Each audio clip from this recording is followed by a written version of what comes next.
A step-by-step guide to Hajj 2022. Ihram is the state entered into at the miqat. First of all, we enter the state of Ihram at one of the 5 miqats. There you put on your Ihram garment, express the intention to perform Hajj,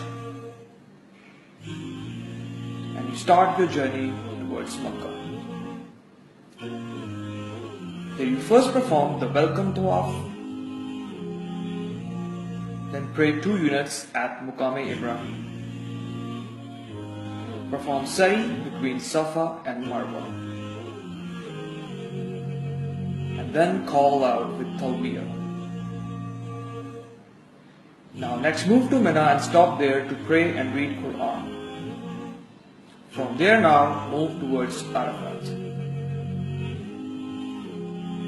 Stay there at Arafat and ask Allah for His mercy.